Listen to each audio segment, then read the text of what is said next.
So I might make a lot of GMs and DMs out there mad with this one, but I think it's advice that a lot of them need to hear, honestly. So, yes, we're all aware that you have final say when it comes to the rules and how things play out, okay? That's the kind of the golden rule everybody knows about. But here's the thing is, not every ruling has to be against the players, believe it or not. If you're a dungeon master and you particularly pride yourself on killing people's characters, first of all, shame on you.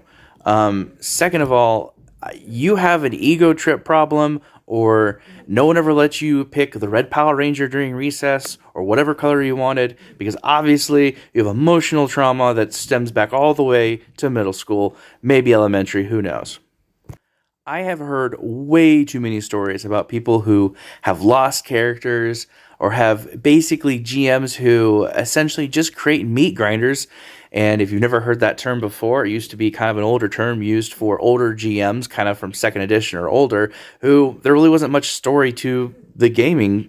And essentially every game was just running characters through a dungeon and could they beat it or not, and if they couldn't, obviously they died because they got meat ground up and they're dead and TPK, total party knockout.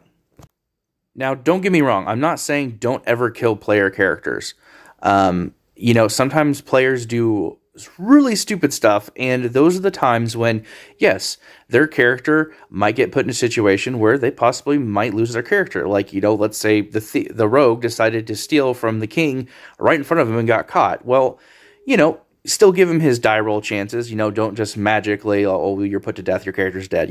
Give him his fair shake, give him his rolls. Yeah, he put himself in a stupid situation, but give him a possibility of getting out of it. But at the same time, also let him know, look, the gloves are off. You're going to die because you did something stupid. Last bosses, this is also a good example of time when, the players, can die. It makes sense. You're fighting against the last boss. Maybe someone can go through that heroic last hurrah to like save their friends and companions, or they sacrifice themselves, something along those lines. It makes sense. Take the gloves off for the last boss. That just is reasonable. And if someone loses a character or two during the last boss, that's no problem.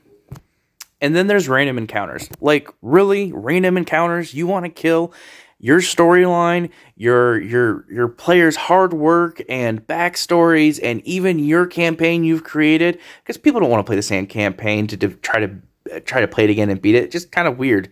But do you really want to end it all because of a random total party knockout by a random encounter? Come on, that's so lame.